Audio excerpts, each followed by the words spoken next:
diskusi sore ini kami paham terinfo bahwa teman-teman pengawas masih sibuk onsite Pak ya, pemeriksaan dan waktu yang tersedia untuk diskusi lebih di sore-sore hari ya.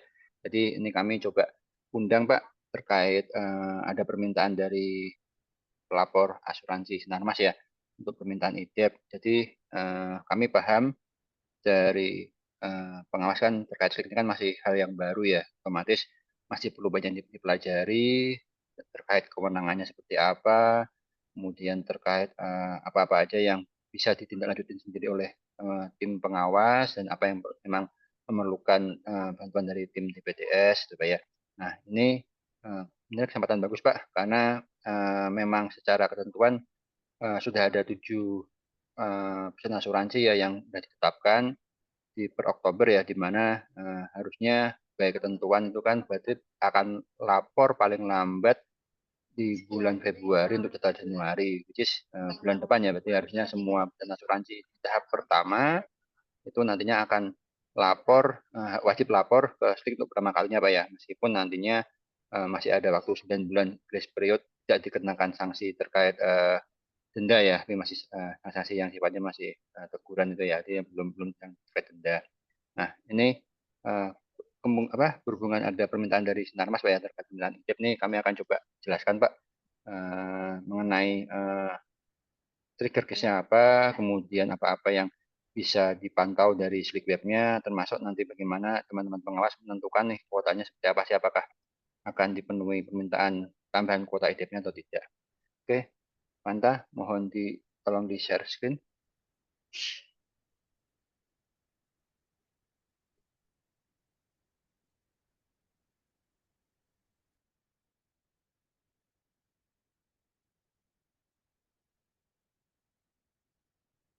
Oke, full screen ya. Oke, oke, next slide aja, Bang.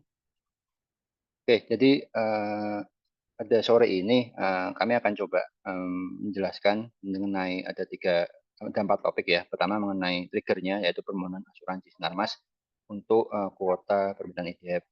Dan yang kedua terkait ketentuan itu seperti apa sih terkait kuota permintaan IDF ya, baik yang memang kuota by default maupun kuota yang memang bisa dimintakan adisional tambahan ya.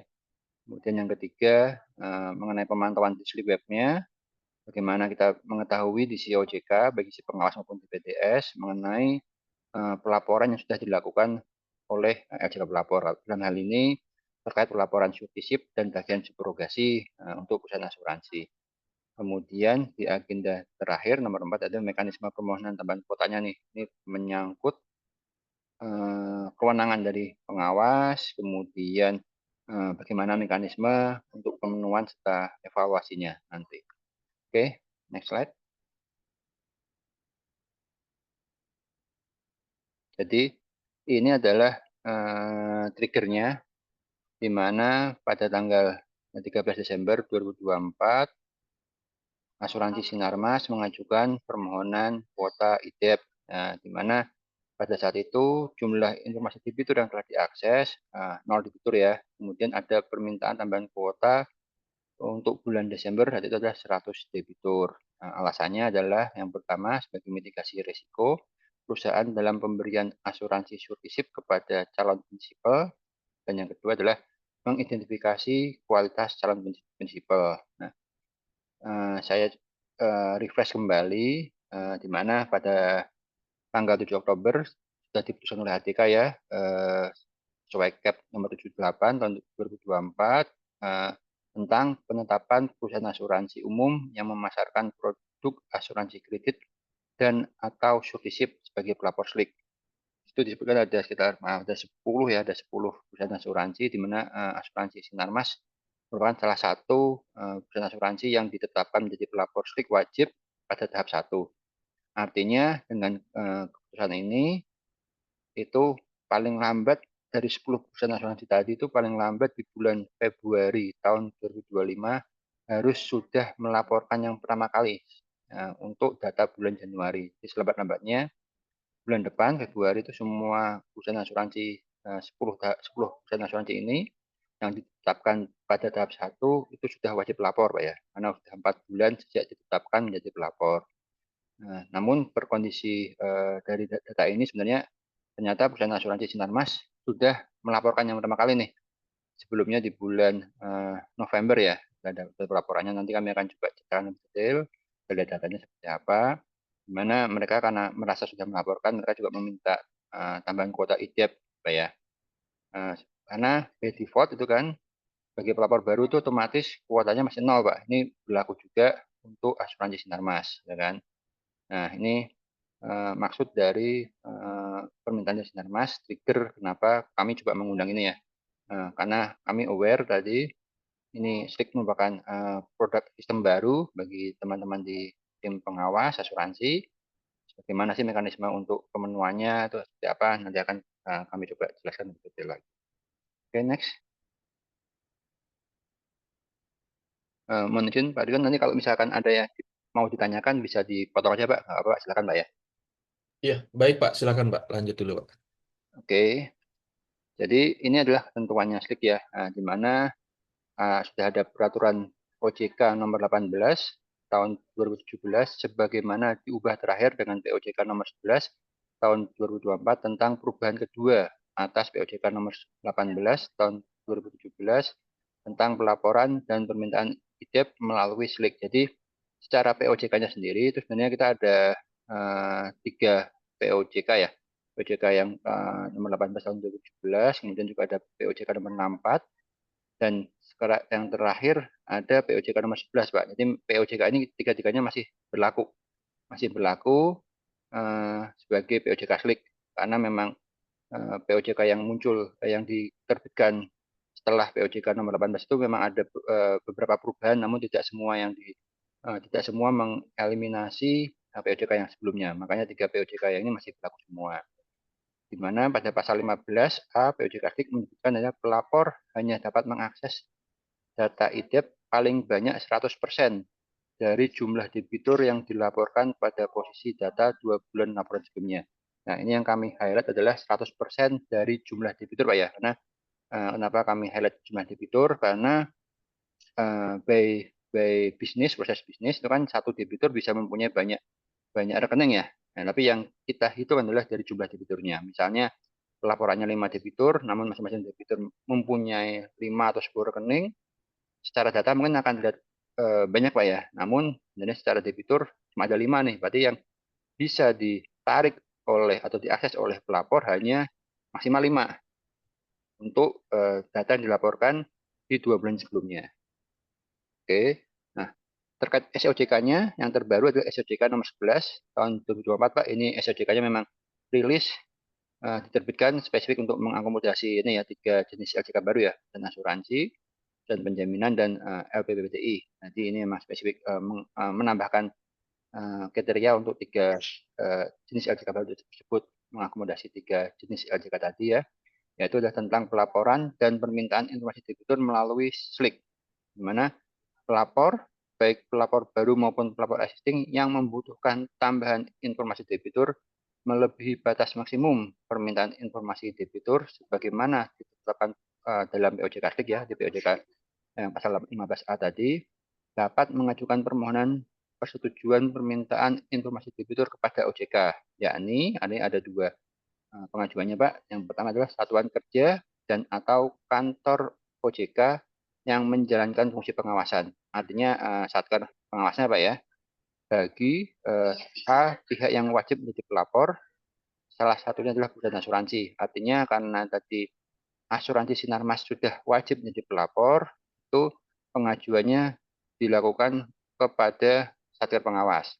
Kemudian B-nya adalah pihak yang dapat menjadi pelapor selain pelapor wajib, yakni LJK yang memberikan fasilitas penyediaan dana atau pertanggungan atau pengelolaan risiko antara lain LKM. Jadi bagi LJK pengajuan tambahan kuota IDEP disampaikan kepada satker pengawas, baik yang di kantor pusat ataupun yang di KUJK daerah, Pak ya.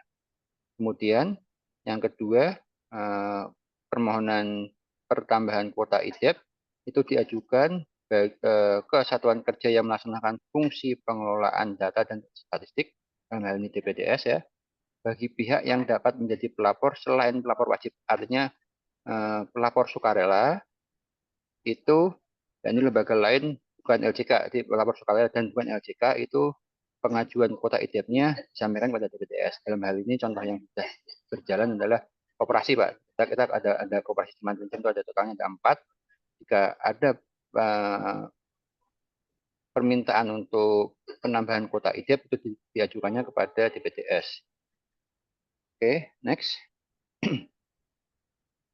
Nah, jadi bagaimana sih sebenarnya kita bisa melihat pengajuan? Tadi kan disampaikan Sinarmas tadi mengajukan ada 100 kuota IDEP Pak ya untuk diakses penambahannya.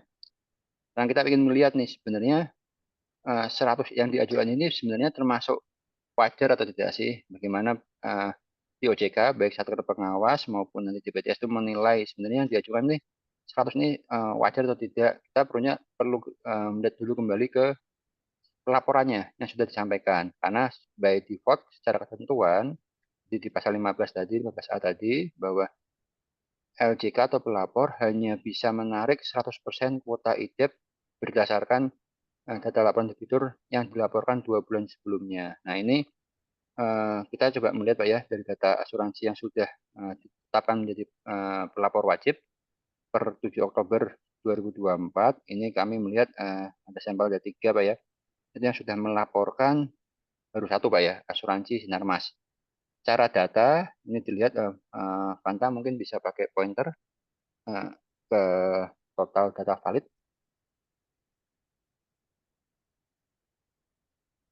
Laser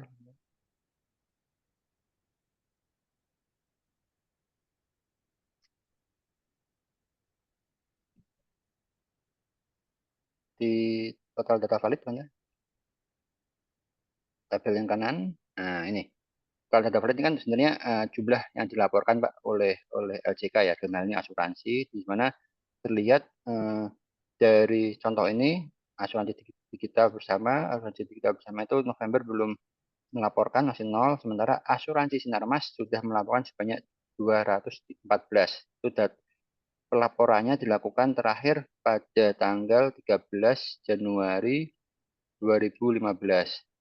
Ini kenapa 13 Januari? Karena memang by default jika tanggal 12 itu jatuh pada hari libur, itu akan bergeser 1 hari kerja berikutnya. Ini kenapa asuransi Sinarmas melaporkan terakhir kali di tanggal 13 Januari sejumlah 214. Namun angka 214 ini bukan total angka Debitur. debitur Pak. Jadi iya ini semua termasuk fasilitasnya Pak ya.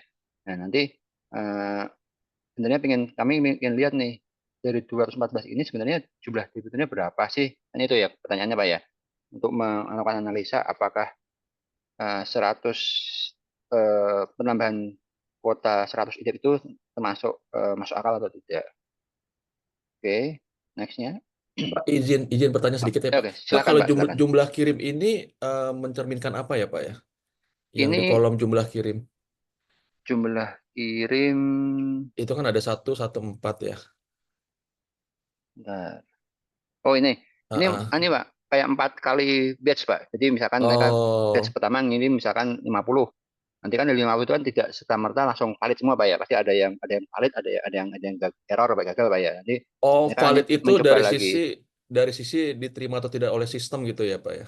Iya, karena Oke. dari sisi pelaporan itu Ada eh, formatnya ya. ada format, ada validasinya Pak, validasi baik yang di dalam form itu sendiri maupun antar form Pak ya, itu Hmm. divalidasi Pak. Jadi belum tentu yang dilaporkan itu langsung langsung valid Pak. Atau mungkin bisa Hmm. jadi 4 kali ini misalkan yang pertama ngirim 10, 10-nya valid semua ya bisa-bisa aja. Kemudian mereka ngirim lagi karena memang yang pengiriman pertama mungkin bisa jadi sebagai kayak tes Pak, ngetes dulu, nah, udah bisa nih, itu kan baru batch berikutnya itu mereka melakukan 4 kali kirim Pak kalau dari data ini Pak.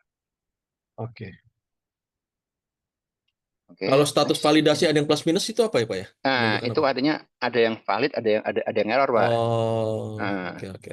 kalau udah valid semua munculnya nih, Pak. Ini ada Atau valid legendnya, Pak, sebagai. ada keterangan, Pak ya.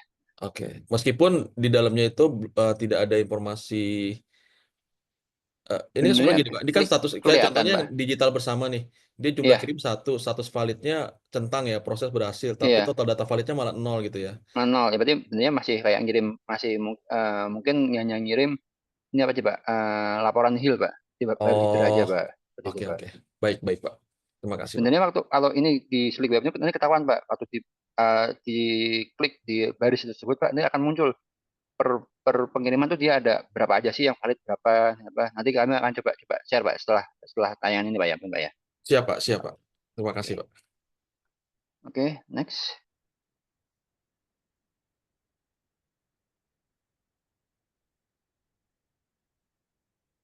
Nah, sebentar. Oke, ini ya. Oke, ini kami ini Mbak, ini kami mengecek Pak ya, pelaporan di bulan November, pelaporan di bulan Desember untuk data November Pak.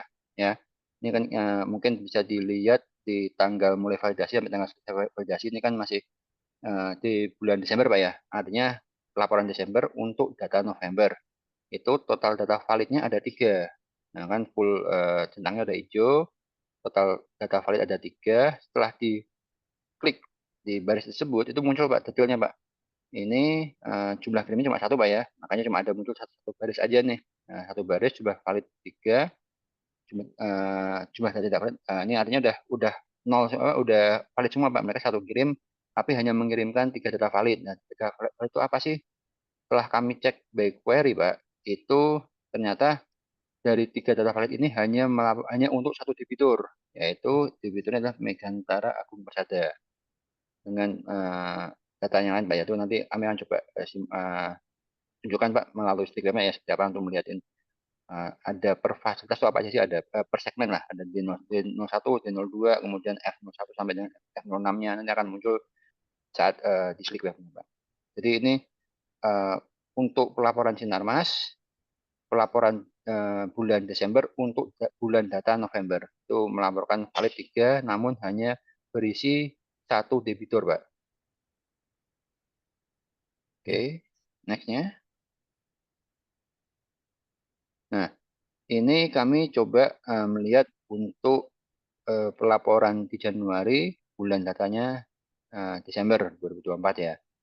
Artinya, nah ini Pak, kan tadi dicek waktu melihat di laporan pemantauan fasilitas ini Pak, itu ada 4 kali kirim Pak ya, dengan jumlah data validnya 214, di mana sebagian masih valid, sebagian masih error Pak ya. Nah, itu waktu diklik di baris tersebut, itu muncul Pak, ini ada 4 baris Pak. Nah, 4 baris ya.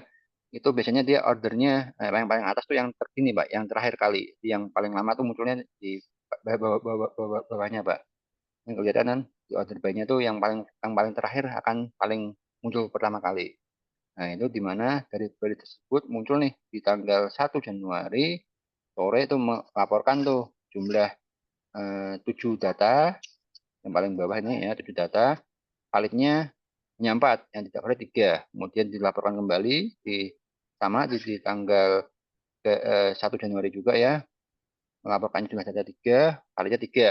Nah, kemudian dilaporkan kembali di tanggal 10 Januari, jumlah datanya adalah 26. Dari 26 tersebut yang tidak valid ada 7, yang sudah valid ada 29. Kemudian mereka melaporkan kembali di tanggal 13 Januari ya, itu dari 217 data yang dilaporkan itu masih ada tidak valid sejumlah 39 dan jumlah data valid adalah 178. Nah, karena konsep pelaporan ini sebenarnya sedikit agak kompleks Pak secara aplikasi Pak ya, secara database Pak ya. Jadi per hari ini kami baru bisa menarik tuh data dari yang 200 total validnya 214 tadi Pak ya. Itu karena masih ada processing Pak antara di database pelaporannya dengan database untuk yang kami query di DBTS Pak. Itu per saat ini, per hari ini itu yang teridentifikasi totalnya baru ada 4 debitur di bulan pelaporan ini Pak. Baru ada 4 debitur yang sudah teridentifikasi. Jadi kami belum bisa tahu nih dari 214 ini ya, itu sebenarnya jumlah debitur realnya berapa sih? Itu kami belum belum dapat data juga Pak, karena masih processing database Pak ya, antara database pelaporan dengan database query yang kami gunakan. Tapi per hari ini teridentifikasi asuransi Sinarmas sudah melaporkan 4 debitur Pak ya, 4 debitur. Nah, jumlah fasilitasnya apa aja mungkin tidak muncul di sini Pak. Nanti kami akan coba lihatkan melalui slide web Pak ya. Di total sudah ada 4 debitur yang dilaporkan oleh Sinarmas sampai dengan hari ini yang bisa kami query Pak. Kemungkinan masih bisa bertambah Pak ya, karena setelah proses selesai kita bisa tahu nih sebetulnya berapa. Tadi kalau saya lihat sih sekilas di 2014 ini ada 12 debitur ya, kalau tidak salah ya. Nanti kami akan coba lihatkan melalui slide web. Sampai ini ada pertanyaan Pak Ridwan? Ini semua query-query ini kan by system ya nanti yang nanti akan memvalidasi dan sebagainya, Pak. Kita hanya mengquery saja, Pak ya. Iya, nanti di aplikasi slide webnya ketahuan Pak, sebenarnya Oke, totalnya berapa sih gitu Pak. baik, baik. Atau mungkin Mas Aju yang mau ditanyakan, Mas Aju, sambil sebelum berlanjut ke slide berikutnya. Terima kasih, Mas. Selamat sore. Selamat sore, Pak Faisal. Ini mungkin satu pertanyaan dulu, Pak. Ini kan kita akan melihat ada data-data yang divalidasi ini ya, Pak. Ya. Semoga tidak melangkai presentasi ini ya, Pak. Coba kalau dari sisi perusahaan, apakah bisa terinformasi ya, Pak, dari aplikasi Slik mereka berapa debitur yang sudah divalidasi begitu, supaya kita komunikasinya ke perusahaan ini enak Pak. Mungkin itu dulu Pak. Oh, oke. Kalau terkait itu sebenarnya ada Pak. Jadi gini, istilahnya itu kan ingin tahu kan yang error itu apa, yang valid itu apa. Itu ya Pak Azu ya. Ya, jadi sebenarnya secara aplikasi itu sudah tersedia Pak. Karena kalau kita bicara aplikasi stick itu kan validasi ada 2 tahapan. Pertama, tahapan validasi melalui Slick Client yang aplikasi desktop yang diinstal di eh, tim pelaporannya Pak ya. Itu divalidasi internal dulu Pak. Nanti begitu udah lolos di situ pun baru bisa di-create file kirim. Nah, file kirim ini akan dikirimkan ke Slick Web nih Pak, baik yang lewat aplikasi lain tadi lewat FTP atau diupload manual ke Slick Web ini Pak. Nanti waktu di sini pun saat error itu ketahuan Pak, errornya bisa bisa di-download Pak masing-masing Pak. Errornya ada di segmen mana, apakah segmen bin-nya, apakah segmen F-nya, itu bisa ketahuan. Masuk baris yang mana, nomor rekening yang mana itu bisa ketahuan semua Pak. Itu kenapa masing-masing pelapor bisa mengidentifikasi dan langsung melakukan koreksi, Pak. Misalnya, Pak, melakukan koreksi di aplikasi pelaporannya mereka, kemudian divalidasi ulang di sisi Slick kliennya, baru di-upload lagi ke Slick Web, Pak. Itu semua detail error ketahuan, Pak, per semua segmen. Dari segmennya D01 sampai D02, F01 sampai dengan F06. Kalau dalam hal ini untuk asuransi kan berarti F05 sama F06 aja ya. Ketahuan nomor rekening yang mana yang error, kolom yang mana yang error ketahuan, Mbak. Apakah misalkan hanya melaporkan F-nya tapi tidak ada di fiturnya, itu bisa ketahuan juga. Di validasi Antakom bisa ketahuan, Mbak. Ya Pak, berarti dari hasil validasi itu kelihatan juga ya jumlah debitur yang benar itu berapa ya Pak? Mestinya. Iya, Pak. Ketahuan, Pak. Oke. Barangkali itu dulu Oke, Pak. oke. Oke, next. Oke, next slide. Oke, ini. Jadi ini Pak, ini bahan diskusinya Pak ya.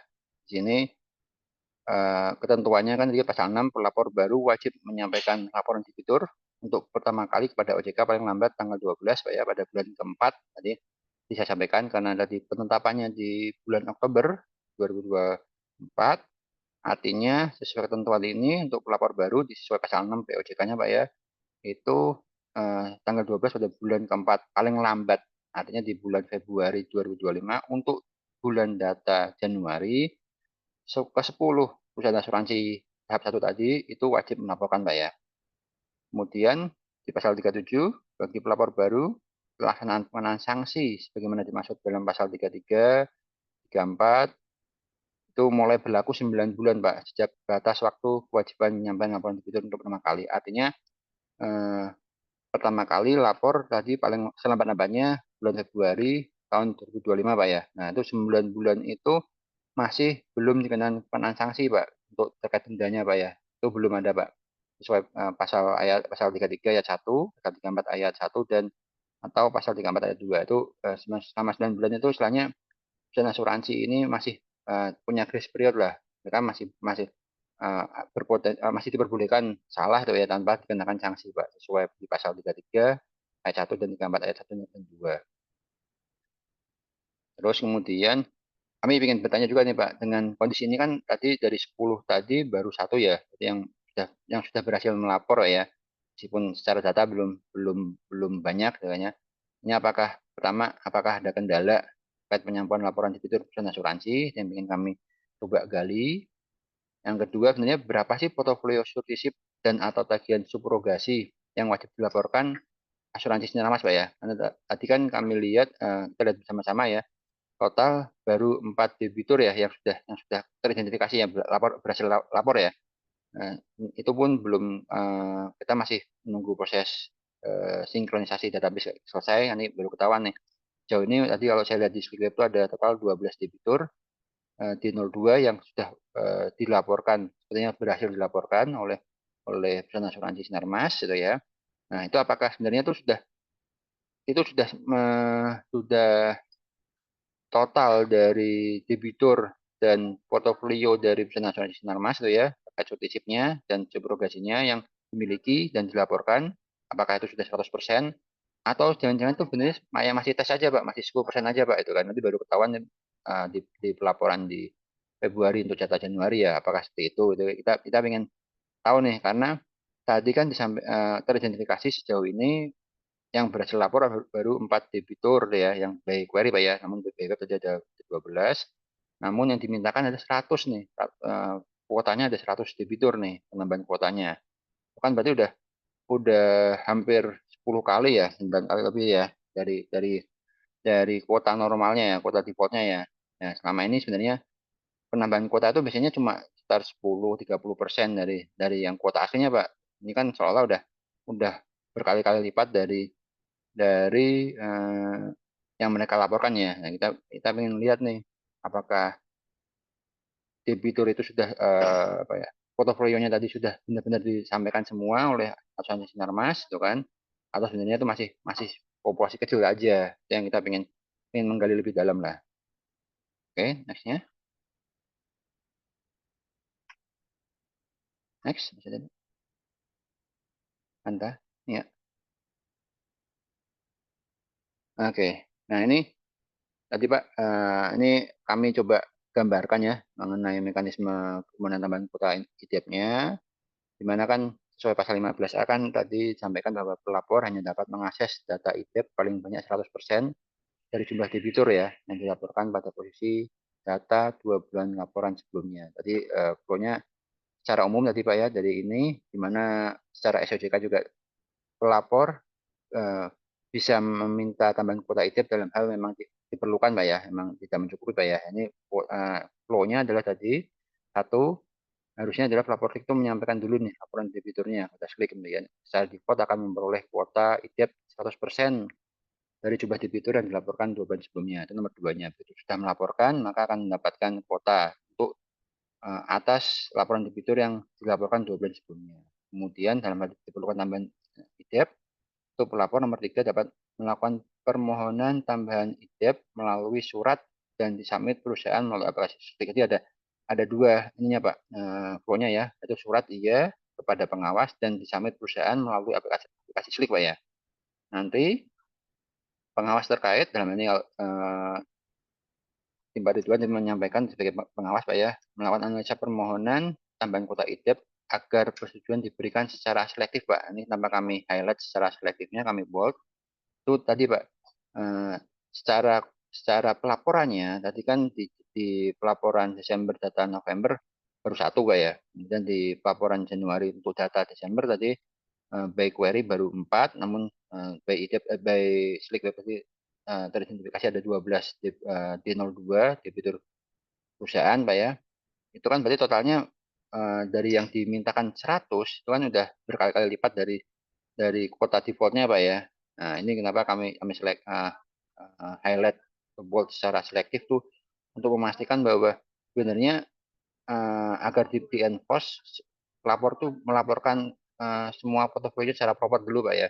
Baru nanti memang masih diperlukan tambahan kuota IDIP ya baru dianalisa nih apakah pelapor tersebut layak mendapatkan tambahan kuota atau tidak, kalaupun layak, totalnya berapa sih dari yang diminta. Karena pengawas punya kewenangan penuh untuk mengevaluasi nih, apakah nanti yang diberikan 100 semuanya diberikan, 100% diberikan sesuai permintaannya, ataukah selektif Pak ya, atau kan mungkin cuma 5%-nya aja atau 10%-nya aja dari yang dimintakan. Nah, ini di nomor 4 ya, persetujuan atau penolakan permohonan tambahan IDEP melalui aplikasi Slik. Jadi nanti permohonannya itu disetujuinya melalui aplikasi Slik Pak. Tinggal misalkan di kota 100 nih, namun karena baru cuma lapor 12 misalkan Pak ya, yang dikasih cuma 15 saja nih tambahannya, atau totalnya bisa narik cuma 20 gitu ya. Itu nanti mekanismenya disetujui melalui aplikasi Slik. Kan seperti itu Pak. Oke, dari sini ada pertanyaan Pak Ridwan, Mas Hazu? Pak, Ya, izin mungkin. mungkin. Oh ya, silakan Oke, Mas Yu Pak. dulu deh. Silakan aja Mas Yu dulu. Oh, Nggak apa-apa, nggak apa. makasih Pak. Pak, boleh minta tolong Pak kedua slide sebelumnya ya. Ini kan Oke, ada reminder ya, bahwa atau mungkin satu sebelumnya ya yang terkait dengan sanksi. Reminder bahwa ketentuan sanksi itu kita berlakukan 9 bulan setelah kewajiban itu berlaku ya. iya. Nah, kalau di POJK Slik yang baru ini, di pasal Romawi 2 itu kan disebutkan bahwa Slide-nya bisa dimundurin nggak nih? Iya. bahwa kewajibannya itu untuk seluruh PAU itu di bulan Juli 2025, berlakunya 1 tahun setelah ditetapkannya Juli 2024. Nah, kemudian berlakunya kewajiban itu untuk Juli 2025, semua PO harus melaporkan. Tetapi di pasal 34 itu kan sanksinya berlaku 9 bulan setelah kewajiban. Artinya kita itu baru bisa menyampaikan sanksi itu pada tahun 2026 ya Pak, mestinya ya. Bulan April. Mungkin klarifikasinya itu dulu Pak. Oke. Jadi gini, ini kan berarti ada yang pertama secara POJK-nya Pak ya. POJK-nya nanti kan ditetapkan menjadi pelapor, dan POJK-nya ditetapkan bulan Juli ya, Juli 2024. 1 tahun sejak ditetapkan di POJK itu kan wajib lapor semua Pak ya, which is Juli 2025 ya. Pak.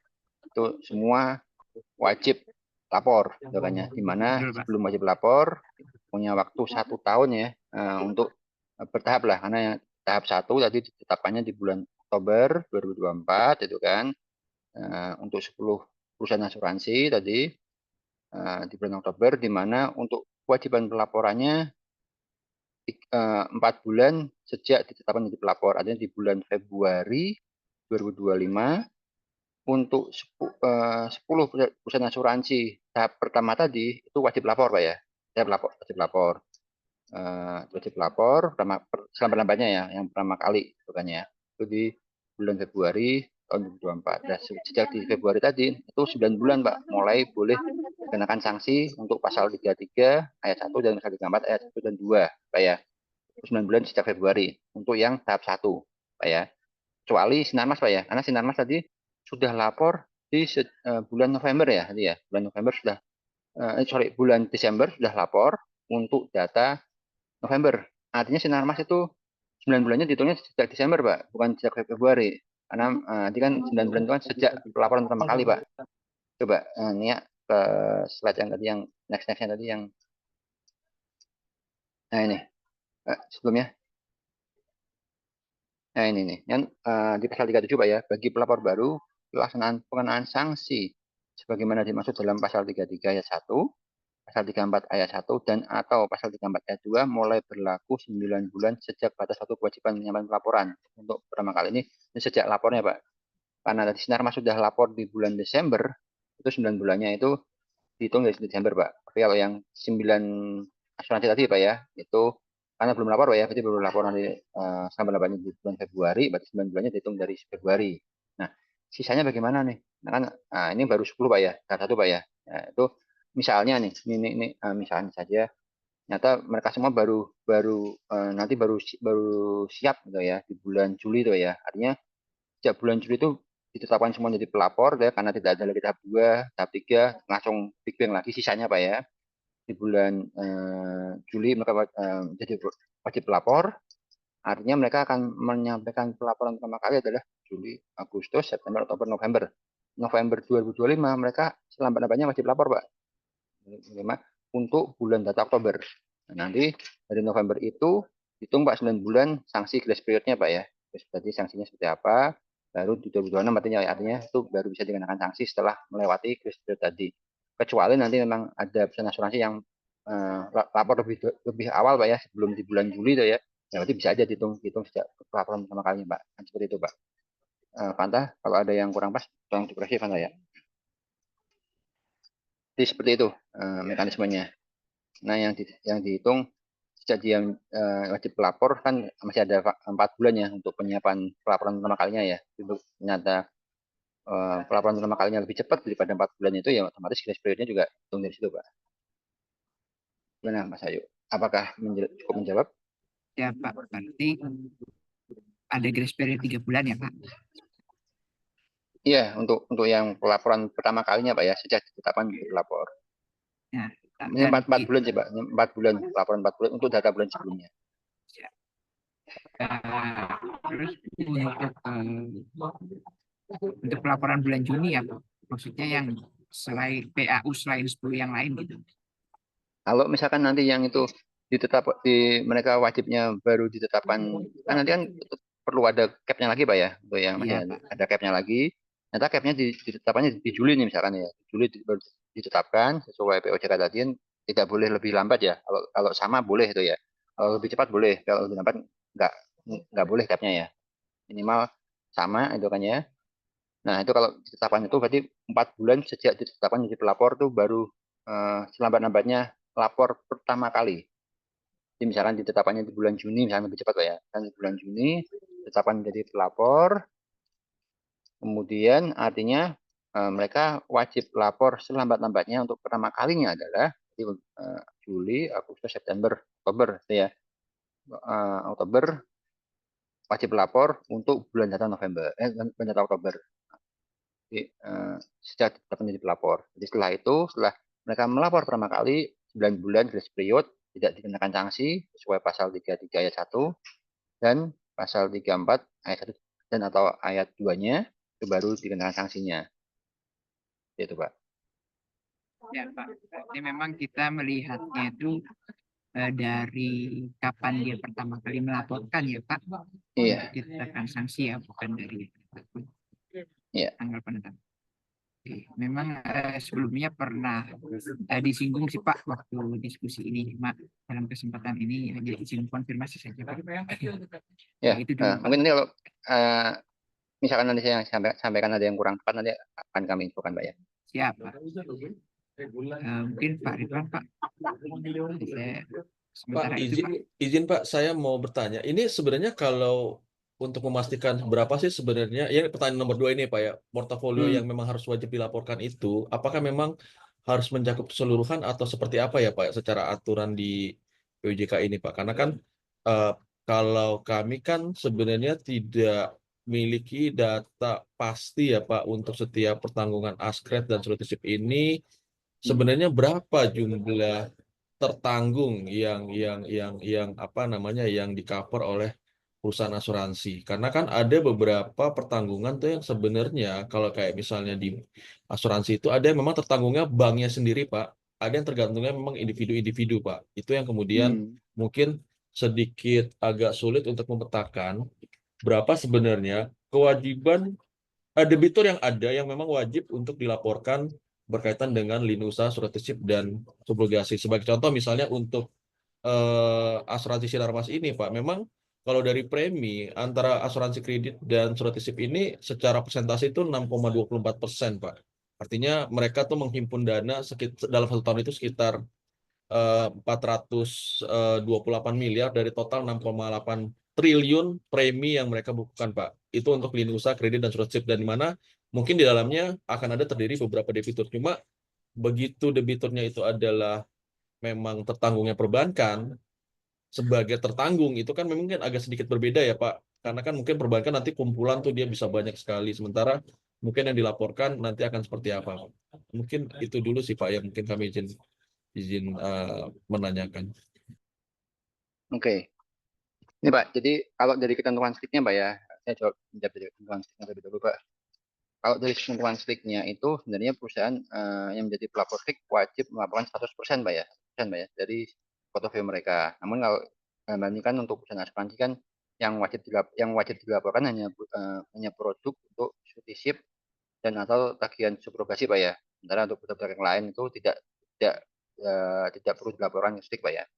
Nah, ini yang dari dari dua portofolio ini wajib 100% Pak dilaporkan Pak. Nah, tadi baik case-nya tadi terkaitnya ya.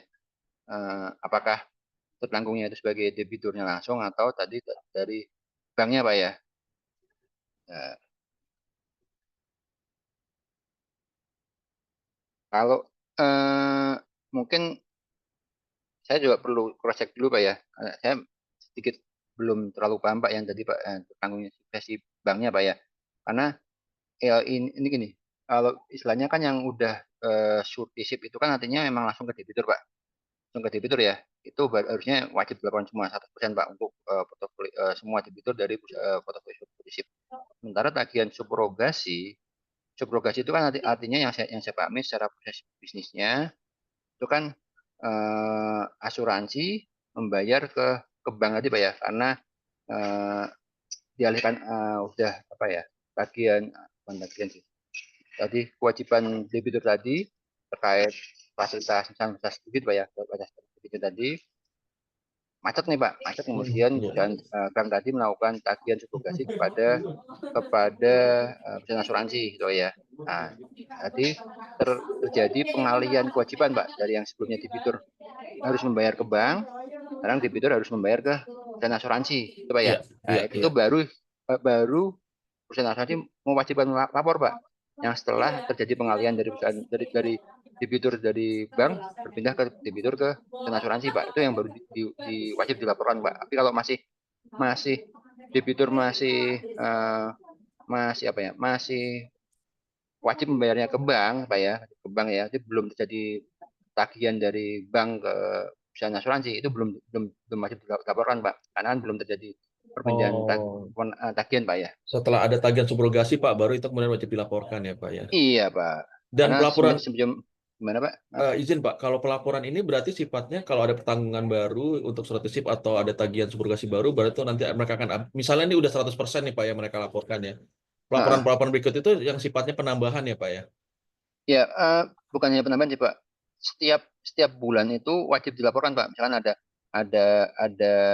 tadi Pak ya udah ada apa perubahan atau misalkan intinya semua portofolio itu tiap bulan wajib dilaporkan, Oh, selalu jadi dilaporkan terus Pak. secara totalnya ya Pak ya. Iya.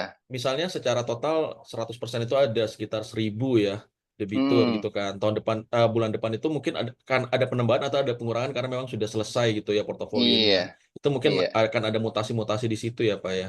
Iya, Oh, jadi oke oke. posisi outstanding di akhir bulan selalu dilaporkan, Pak. Oke oke. Jadi secara total, iya posisi outstanding di akhir bulan ya. Iya, Pak. Baik baik. Oke, jadi kita balik lagi, Pak ya, ke objektif. Tadi kenapa kami mengundang meeting terkait perusahaan asuransi Sinarmas, Pak ya. Iya Ini kan iya Pak. dilaporkan, di trigger perusahaan asuransi Sinarmas meminta tambahan kuota 100, Pak ya. Sementara dari sisi pelaporan titip tadi, mungkin Fanta atau Nia, Fanta mungkin bisa lihat ke ini nggak, ke klik webnya nggak, Nia, Fanta. Ini masih ada slide berikutnya lagi nggak? Coba, coba. Slide panduan sih Pak akhir terakhir. Coba. Oh, panduan ya. Mungkin balik lagi dulu bisa ke Slick Web dulu kan tak ngeliatin Oke, perusahaan boleh asuransi Pak. Mas. Stop stop dulu ya biar Fanta yang buka Slick Webnya. Stop share screen-nya stop dulu nih ya.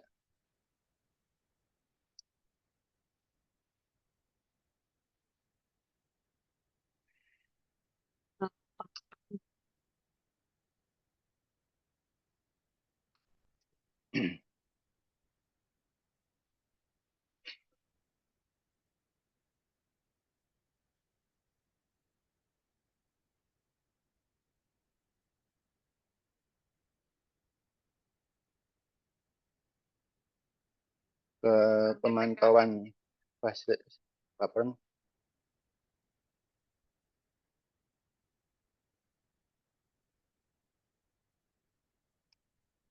Saya ganti role dulu.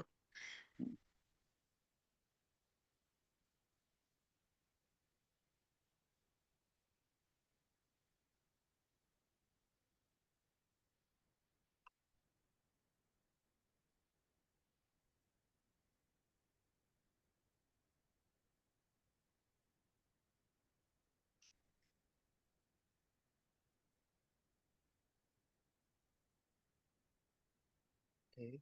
Eh, Pelaporan.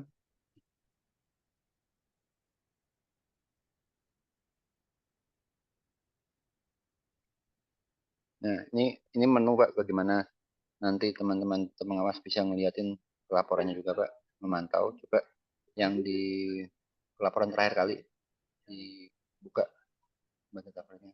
Nah, data filenya ada 778 kan. Diklik aja Fanta yang untuk ini gambar kacanya yang 178. Nah, ini kan terlihat nih Pak. Sebenarnya dari 178 tadi itu sebenarnya D02-nya atau debiturnya ada 12. Kemudian F05-nya fasilitas di tagihan surtisipnya ada 150 rekening surtisip. Tidak ada subrogasi ya. Nah, subrogasi kan di F06 ya. Kemudian ada dari 12 ini, 12 debitur ini karena perusahaan itu perlu ada manajemennya, pengurusnya ya, itu ada 14 baris. Kemudian ada keuangannya karena di atas 5 miliar ya, itu ada 2 baris ya. Ini di segmen kanun 1 atau segmen keuangan itu hanya diwajibkan untuk debitur yang mempunyai outstanding di atas 5 miliar ya secara totalnya ya. Ini kawannya Pak, datanya 12 ini. Nah, apakah coba ke baris yang berikutnya, Anda. Ini kan yang di terakhir kali ya, yang di 29 coba yang 29 itu. Nah, ini di yang percobaan yang ketiga ya, yang pengiriman yang ketiga itu ada 2 debitur. Kemudian dengan tagihan di sisi surtisipnya ada 22 baris itu ya. Nah, ini masing-masing teman-teman pengawas bisa melihat nih Pak, sisi pelaporannya nih Pak, bisa memantau pelaporannya secara langsung. Tujuannya apa? Tujuannya yang lihatin nih, apakah sudah komplit melaporkan 100% atau belum, dari sini Pak juga bisa dilihat Pak. Nah, ini yang ingin saya highlight tadi, saya angkat kan, Sinarmas meminta 4 ya, sementara pelaporannya kami tidak tahu nih, 12 yang dilaporkan terakhir kali itu, tanggal 13 itu apakah 12 itu tuh tidak sama dengan 12 yang dari yang dilaporkan sebelumnya, itu kan, ataukah debiturnya itu berbeda semua, atau sebenarnya jangan-jangan ada kayak update lah ya, ada penambahan Pak ya. 12 ini sebenarnya udah merupakan bagian dari yang dilaporkan sebelumnya juga. Kami juga belum tahu ya, masih di processing juga sih. Jadi kami belum bisa melihat secara detail list debiturnya siapa-siapa aja karena masih ada proses sinkronisasi database. Jadi balik lagi dengan permintaan 100 tadi, itu sebenarnya itu wajar nggak sih? Masuk akal nggak sih itu kan? Sementara yang dilaporkan misalkan baru 12 aja Pak ya. Atau misalkan 12 tadi itu udah benar baru 12 plus 2 tadi 14, let's say total 15 ya, misalnya Pak ya. Itu apakah dengan baru melaporkan 15 debitur, kemudian mintanya 100 itu apakah masuk akal atau tidak? Itu yang mungkin perlu dianalisa oleh teman pengawas untuk nantinya berapa sih yang disetujui, apakah disetujui semua ataukah disetujui parsial atau mungkin ditolak semua. Itu yang mungkin teman-teman pengawas yang bisa melakukan analisa lebih lanjut. Nah, mungkin nextnya nanti Fanta yang akan coba menjelaskan mengenai mekanisme tadi ya untuk pemakaian sliknya terkait tadi ya Fanta yang untuk yang bagaimana memantau permohonan ijabnya kemudian melakukan persetujuannya seperti apa. Silakan Fanta. Izin Pak. Oh ya silakan. Nah, kalau kita lihat ke website tadi ya Pak, ini kan pemantauan status pelaporan. Tempo hari tahun lalu akhir tahun kami sudah menyampaikan permintaan akses ke SLIK. Nah, namun itu hanya untuk sebagian pengawas dari departemen kami. Sebagian itu ada yang dari Direktorat Pengawasan Asuransi Umum ya, yang memang mengawasi. Dan juga ada kawan-kawan dari asuransi jiwa Pak, yang memang sangat berkebutuhan ke data fasilitas kreditur ini. Kalau kami ingin mengajukan permintaan lagi Pak, apakah sekira dimungkinkan ya Pak? Karena ternyata belum semua pengawas yang wajib yang perusahaannya wajib lapor ini belum ada akses. Dan kedua, kalau kami nanti minta apabila bisa ya dilakukan, itu role-nya apa ya? Karena rasa-rasanya kayaknya ini role-nya agak berbeda ya dari yang mungkin yang pernah kami minta. Oke. Oke, jadi gini Pak, untuk spesifik pengawas Pak ya, nanti itu bisa dimintakan Pak dengan role pengawas LJK Pak. Kalau pengawas LJK itu artinya user ID-nya apa itu kan, plus list nama LJK-nya apa yang diawasin. Nah, ini kalau asuransi berarti spesifik perusahaan asuransi apa sih yang diawasin Pak ya. Dia akan spesifik itu nanti akan kami assign user yang bersangkutan hanya bisa mengakses terhadap data-data yang user di LJK yang diawasin Pak. Tapi kalau tidak spesifik nanti biasanya hanya ngeliatin secara general aja, secara industri wide lah seperti itu, tapi tidak spesifik ke LJK masing-masing. Itu untuk role yang diminta oleh teman-teman pengawas Pak ya, kan seperti itu sih Mas Aju. Itu bisa dimintakan melalui ND kepada kami BPJS dengan usernya apa, role-nya apa itu kan. Misalkan sudah punya user stick pun berarti infonya ada penambahan role itu ya, penambahan role itu bisa. Selanjutnya Pak, mohon maaf ya mungkin saya terlewat ini kan status ya Pak, status. Apakah kita bisa mengunduh Pak data yang dilaporkan apa saja kalau dari menu ini? Bisa nggak? Yang nilai yang negatifnya tuh ya, pengen tahu ya. Yang muncul sini biasanya ada negatifnya tuh. Ini sih Pak, ya mungkin mohon izin Pak Ridwan, Mas Azu. Kalau ini kan dari role help desk, memang yang kita bisa unduh ya ada tanda bukti kirim, tanda terima pelaporan dan file error.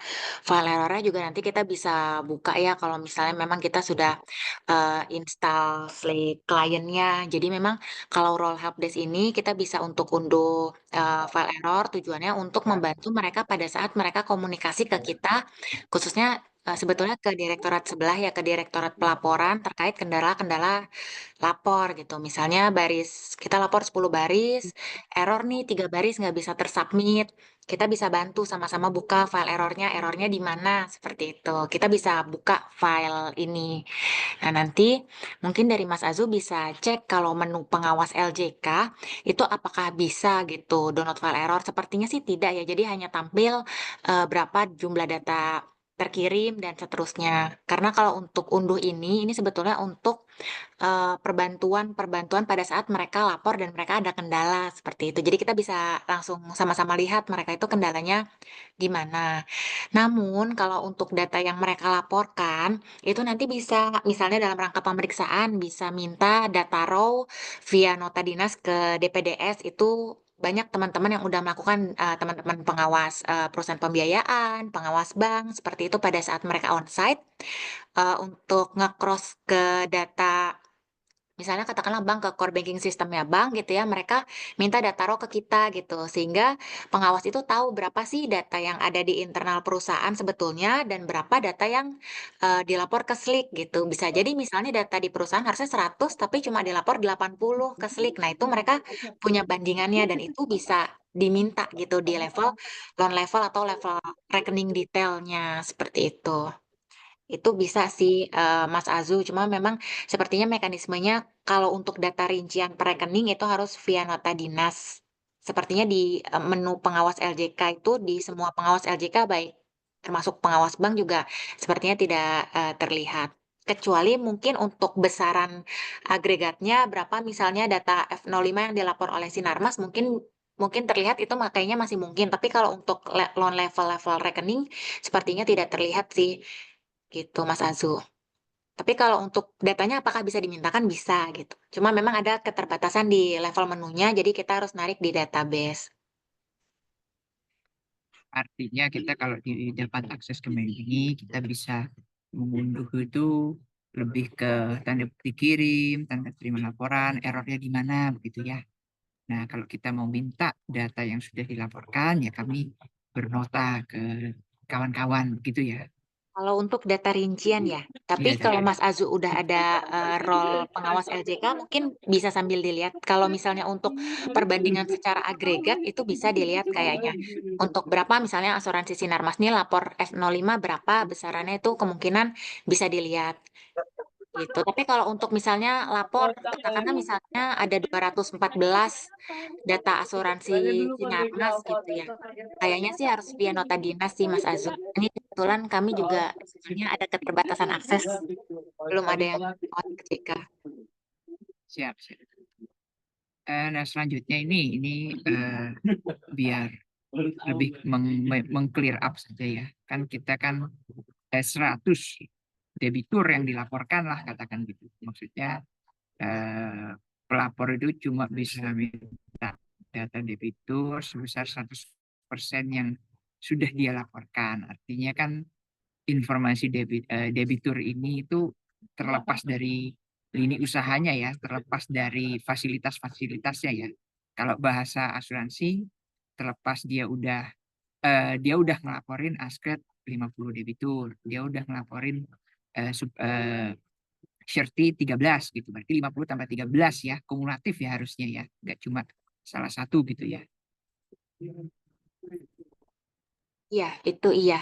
Karena kan kalau Oh, siap. untuk surety ataupun tagihan subrogasi itu kan nanti kan pemisahnya di fasilitas, tapi untuk segmen debitur kan ada sendiri ya. Jadi sepanjang dia memang debiturnya unik ya dari CIF-nya dan sebagainya itu nanti kelihatan juga sih Mas Azu di menu di sisi pelapornya juga kelihatan gitu. Jadi ada berapa kuota yang bisa mereka minta itu nanti bisa kelihatan gitu. Oh gitu ya, di role Oh iya. pengawas ya mestinya ya. Pengawas LJK juga seharusnya ada sih Mas Azu. Iya, Jadi ada jumlah IDEP yang bisa diminta dibandingkan dengan jumlah debitur yang mereka laporkan itu bisa kelihatan di role pengawas LJK. Makanya pada saat mendaftarkan akses slik itu harus disertakan misalnya Mas Azu pengawas, katakanlah misalnya pengawas asuransi Sinarmas gitu. Supaya grafik-grafik itu bisa terbuka gitu sesuai dengan rincian pengawasnya. Fanta bisa bukanya nggak pemantauan ijabnya nggak Fanta? Yang ada grafik-grafik. Role-nya Pak. mungkin dirubah. Atau konfirmasi deh, pemantauan Ini, Pak. apa dulu.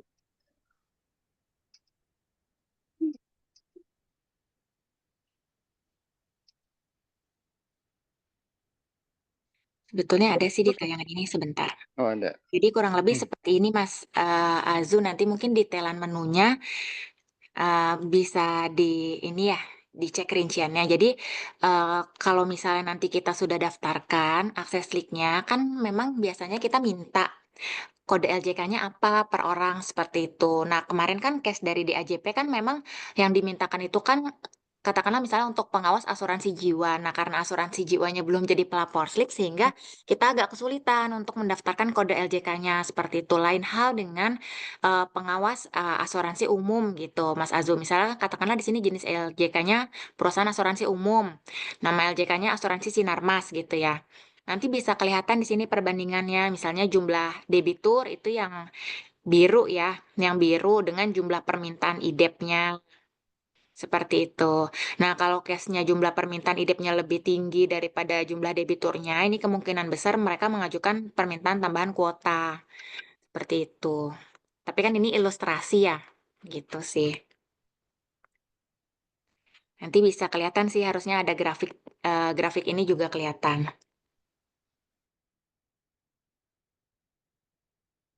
Gimana Mas Aju menjawab pertanyaannya? Ya sangat tercerahkan Pak Pandita dan Pak Faisal.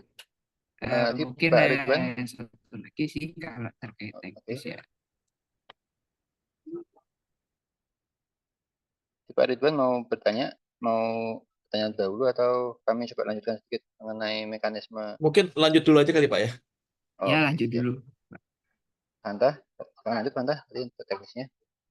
Ya, baik mungkin mohon izin Pak Ridwan, Pak Faisal, Mas Azu ya. Nah ini juga yang mungkin cukup baru bagi teman-teman pengawas asuransi karena memang kan asuransinya baru masuk jadi pelapor Slick ya. Jadi ini sekilas saja, mungkin nanti saya bisa share ya PPT-nya ke Mas Azu. Jadi intinya ketika nanti perusahaan itu mengajukan permintaan tambahan kuota IDEP, itu kan memang tujuannya ke pengawas ya, misalnya tempatnya Mas Azu seperti itu. Nah, ini di menu pengawas, jika memang yang mengajukan adalah pelapor baru yang istilahnya di pasal 15B POJK Slik untuk menyampaikan laporan 2 bulan sebelumnya itu belum terpenuhi, itu nanti dilakukan melalui menu pengelolaan keamanan sistem dan pengelolaan hak akses IDEP. Seperti itu. Ini panduannya nanti bisa dicoba di role masing-masing. Nah, setelah itu, ini kita harus buka dulu Pak Ridwan, Mas Azu. Ini contohnya misalnya BPR ya. Nah, ini akses IDEP-nya kita buka. Yang ini, akses IDEP-nya harus kita buka dulu. Kenapa harus dibuka? Karena memang ini adalah untuk case pelapor belum menyampaikan laporan 2 bulan data. Sedangkan di asas resiprokal Slik itu 100% dari jumlah debitur yang dilaporkan 2 bulan sebelumnya. Maka ketika perusahaan itu belum menyampaikan laporan 2 bulan, maka kuota IDEP-nya belum terbuka, sehingga harus kita buka dulu gitu. Ini case jika pelapor belum menyampaikan laporan 2 bulan sebagai syarat minimum dalam POJK Slik. Nah, ini kemudian kita next. Nah, ini nanti kita aktifkan. Nama LJK-nya apa, kode jenis LJK-nya apa, nanti bisa diinput deskripsinya, kemudian akses IDEP-nya kita yang bukakan. Karena by system dia tidak akan terbuka, karena memang belum menyampaikan laporan debitur 2 bulan sebelumnya. Nah, kemudian kita aktifkan. Nah, ini di menu pelapor sekarang. Jadi memang pengajuannya itu dari LJK ke pengawas via surat, nanti suratnya diinput ke dalam aplikasi Slik seperti itu. Jadi pelapor mengajukan permohonan itu melalui surat kepada pengawas, kemudian administrator pelapor itu nanti menyampaikan melalui menu permintaan data. Kemudian nanti persetujuan permintaan IDEP dan permohonan tambahan permintaan IDEP, kemudian kita klik buat baru. Nanti di sini kita input sesuai nama LJK-nya apa, kemudian tanggal suratnya, nomor surat permohonan, dan kita bisa input jumlah akses yang dimohonkan. Katakanlah dalam asuransi Sinarmas, dia mengajukan 100 gitu ya. Nama pemohonnya PIC-nya Sinarmas. Nah, setelah mereka submit, nanti dari menunya Mas Azu bisa login sebagai pengawas LJK, kemudian menuju ke menu permintaan data Mas Azu. Nanti bisa ke persetujuan dan pengelolaan tambahan permintaan IDEP seperti itu. Nah, seperti ini Mas Azu. Nah, ini kan ada nih contohnya beberapa status persetujuan belum diproses, ada jumlah permohonan tambahan aksesnya seperti itu. Nanti kita klik yang mana yang mau kita tindak lanjuti. Nah, ini nanti tampilannya Mas Azu. Jadi ada nama LJK-nya siapa yang mengajukan, tanggal suratnya, nomor suratnya. Ini nanti masuk ke aplikasinya Mas Azu jika Mas Azu merupakan pengawas asuransi Sinarmas gitu. Jadi sesuai kode hak akses yang telah didaftarkan. Kalau nanti kita setujui, kita tinggal klik statusnya disetujui, kemudian tanggal persetujuannya kapan, keterangan persetujuannya surat nomor berapa. Nah, nanti jumlah tambahan yang disetujui itu bisa Mas Azu misalnya tadi request katakanlah misalnya 1.000 ya, cuma disetujui 500 itu bisa. Nanti 500 ini yang bertambah ke sistemnya perusahaan. Kemudian ada bulan mulai aktif dan ada bulan selesai. Jadi kenapa ada kolom ini kita harapkan penambahan IDEP itu tidak evergreen sifatnya supaya kita bisa cek kembali apakah sebetulnya pada saat mereka telah melaporkan jumlah debiturnya banyak ya karena ini misalnya pelapor baru, mungkin bulan depan bisa jadi mereka tidak lagi perlu gitu tambahan kuota IDEP. Nah, nanti kita bisa setting nih misalnya mau dikasih 3 bulan aja gitu dari bulan Januari sampai Maret atau 2 bulan Januari sampai Februari dan seterusnya. Jikapun nanti setelah berakhir kemudian mereka perlu lagi, perusahaan bisa input by aplikasi itu. Nah ini sih Mas Azu. Jadi kalau misalnya kita ubah persetujuan juga bisa, ini tinggal ikuti kolom-kolom yang memang tersedia pada aplikasi Slick Web-nya.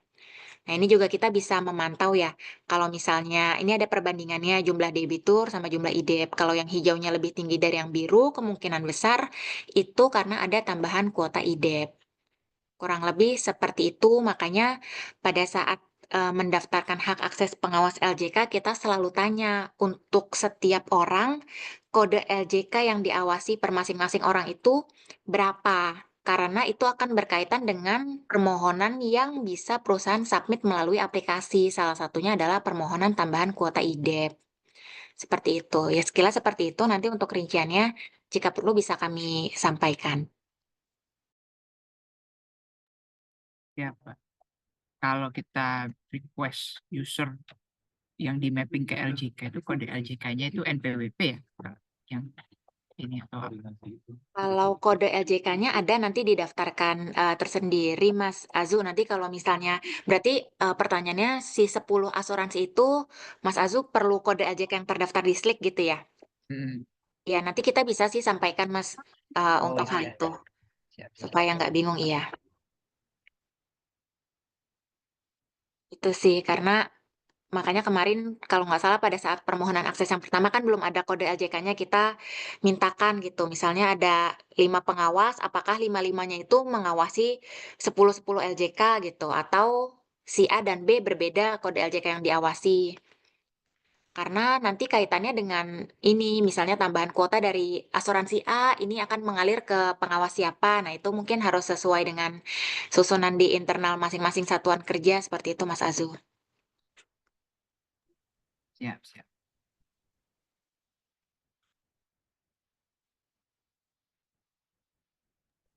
Oke, mungkin ya Pak Faisal. terima kasih Manta atas penjelasannya. Ya demikian Ridwan, Mas Azu, kan tadi ya diskusi penyampaian materi terkait yang ditrigger oleh permohonan penambahan IDEP sejumlah 100 ya dari Sinarmas ya. Jadi kan message-nya kan kami pertama ingin memastikan terlebih dahulu nih apakah asuransi Sinarmas sudah melaporkan 100% dari portofolio subsip dan subrogasinya itu kan tadi kalau yang subrogasi saya sampaikan yang memang sudah beralih ke asuransi ya asuransi Sinarmas ya masih tanggungannya masih eh, kepada banknya ya berarti belum dilaporkan itu kan ya. Kemudian apakah 100 tadi tadi masuk akal itu kan balik lagi ke laporannya apakah sudah laku ya kita bilang di Slick ya lengkap akurat utuh tuh ya. Perlu perlu di saya kembali teman-teman pengawas timnya Pak Ridwan yang lebih paham situasi di lapangannya. Oke untuk diskusi saya persilakan. Silakan. Ya, terima kasih Pak Faisal dan Mbak Vanita. Pak, mungkin kalau melihat dari apakah ini lengkap atau tidak ya, meskipun secara data suretisip ini hanya 1,61% ya dari total asuransi dari total portofolio yang mereka cover ya. Paling tidak ini untuk 1 tahun 2024. Itu memang kalau hanya cuma berapa tadi 4 ya Pak ya debitur yang kemudian bisa diverifikasi itu mungkin rasanya belum 100% Pak. Cuma yang ingin menjadi pertanyaan Pak, eh, artinya kalau mungkin cuma 4 kan berarti maksimal yang bisa mereka akses juga maksimal sebesar itu ya Pak ya kalau dari sisi ketentuan ya.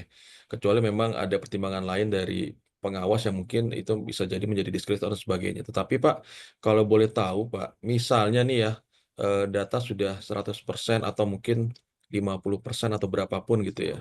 Apakah pernah ada case-case serupa Pak di mana ada permintaan dari LJK untuk meminta akses Slick lebih banyak dari apa yang sudah mereka laporkan dan kemudian pertimbangan pengawas yang diberikan itu kira-kira lebih ke arah mana ya Pak yang menjadi dasar Pak? Apakah pernah ada case-case serupa yang mungkin nanti ini bisa jadi referensi kami juga Pak untuk menimang-nimang ya kira-kira kalau kita kasih maksimal berapa dengan pertimbangan apa, kalau misalnya kita kasih lebih atau dan sebaliknya ataukah misalnya kita tolak, kita pastikan dulu mereka menyampaikan seluruhnya ya. Paling tidak untuk surat SIP harusnya lebih mudah ya karena secara portofolio juga tidak besar, hanya 2% dari total semua. Sehingga menurut hemat kami mungkin debiturnya tidak terlalu banyak gitu Pak ya. Dan harusnya mereka bisa laporkan barulah kemudian kita bisa memberikan akses. Tapi kalau misalnya ternyata jumlahnya tidak sampai 100 gitu Pak ya. Artinya secara 100% mungkin cuma 80, sementara mereka minta 100. Apakah hal-hal seperti ini dimungkinkan Pak ya? Mungkin siapa tahu ini dalam rangka ada penutupan baru yang dengan jumlah debitur yang cukup besar sehingga memang mereka membutuhkan itu untuk analisa underwriting atau seleksi risiko yang akan mereka lakukan, Pak. Mungkin itu dulu, Pak, izin. Oke, ini saya cerita mungkin histori yang saya ketahui Pak ya. Sebenarnya. Jadi benar memang pernah ada beberapa case LCK meminta tambahan kuota itu ya. Cuman biasanya yang perlu dipastikan dari awal adalah itu dipastikan LCK tersebut memang sudah melaporkan secara lengkap dulu nih. Aku tadi lengkap 100% atas portofolio mereka itu kan.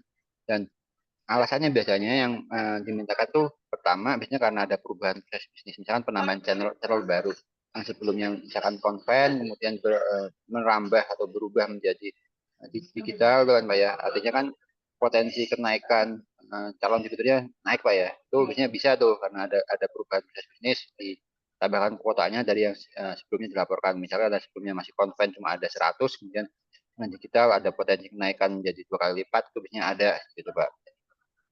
Atau memang karena ada proses merger Pak, biasanya merger 2 LCK itu kan, yang sebelumnya LCKA ada 1.000 debitur, LCKB ada 3.000, tapi ternyata yang menyaplok adalah yang 1.000 Pak, jadi 1.000 dan 3.000 bergabung 1.000 itu kan, artinya kan debitur tersebut LCK tersebut hanya mempunyai 1.000 sebelumnya ya, sementara dengan ada merger tadi ada penambahan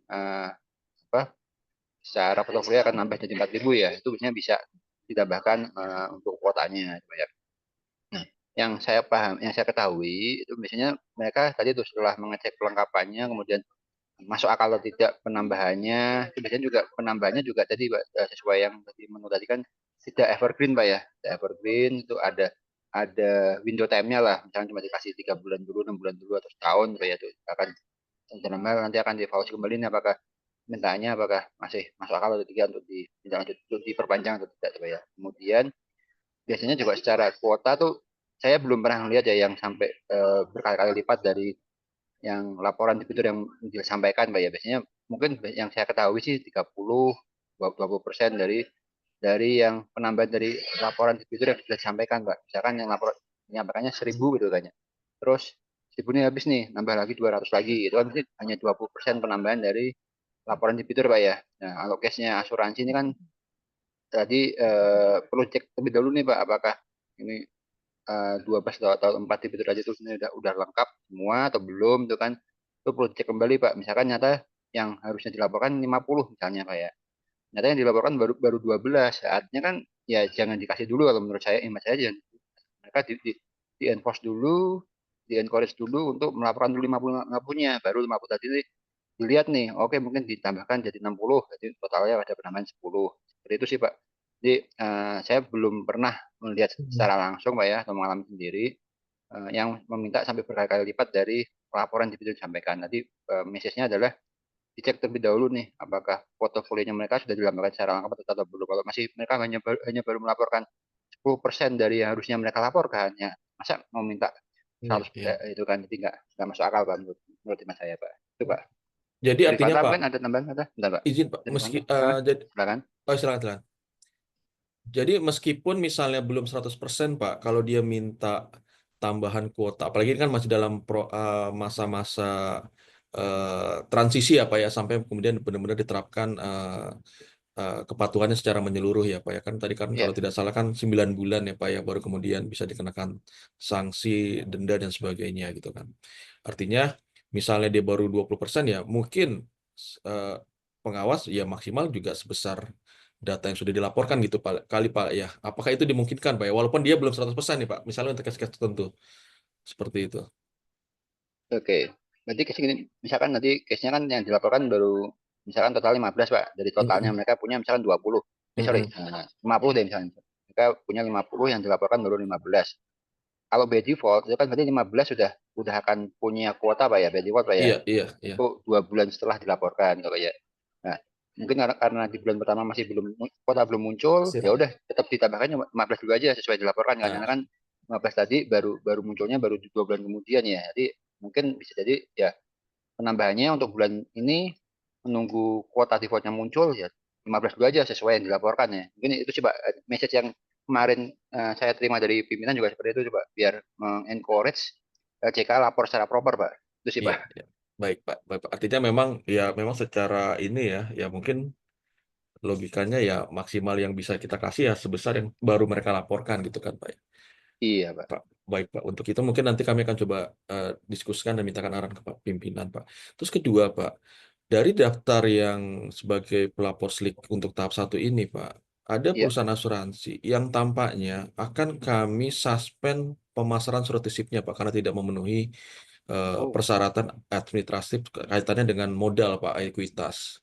Nah, oke. dan itu memang dia menjadi salah satu pemain surat isip yang cukup besar ya, karena portofolio mereka itu dari seluruhnya itu mungkin mencapai 60% itu jualannya surat isip, Pak. Sementara kan kalau kita Oh, larang berarti kan kita nggak boleh masarin sementara dulu. Apakah kalau kita stop pemasarannya otomatis juga pelaporan SLIK-nya ini juga ikut berhenti, Pak? Atau ya sepanjang memang dia masih menjalankan izin usaha dan memang masih ada pertanggungan yang existing yang masih mereka tanggung gitu, Pak ya? Kalau yang kita larang jualan itu kan untuk yang ke depannya nih Pak, untuk klien-klien debitur-debitur baru ya misalnya. Tapi kalau untuk yang lama kan masih ada. Apakah memang ini akan otomatis stop Pak? Atau seperti apa ya Pak ya? oke. Ini sebenarnya saya lihat ada dua kondisi, Pak. Akan dua kondisi berbeda. Ini gini, pelapor SLIK itu nanti hanya berhenti melaporkan, Pak, setelah benar-benar kalau pelapor wajib itu berarti sudah ciu, Pak. Kalau belum Hmm. ciu, artinya selalu wajib lapor, Pak. Nah, kondisinya case yang Walaupun sekarang ini nihil kan, ya Pak ya, walaupun nihil iya, nggak ada. nah, Oke case-nya oke. berarti kalau misalkan sudah tidak punya tanggungan lagi, berarti lapor nihil. Namun kalau yang tadi kan yang di suspend kan penjualan barunya, Pak ya. Sementara yang Iya iya. existing kan masih punya tanggungan, Pak ya. Itu tetap wajib dilaporkan, Pak, sampai nanti itu tanggungannya berhenti semua, berarti lapor nihil. Seperti itu sih, Pak. Jadi laporan akan terus nihil sampai kapanpun kecuali dia udah dicabut izin usahanya ya Pak ya. Iya, atau Oke yang ini masih laporan outstanding yang memang masih berlaku, Pak. Itu, Pak. oke oke. Baik baik Pak. Mungkin dari rekan-rekan kami yang lain, Mas Aju atau Mbak Kristi ada lagi bertanya kan?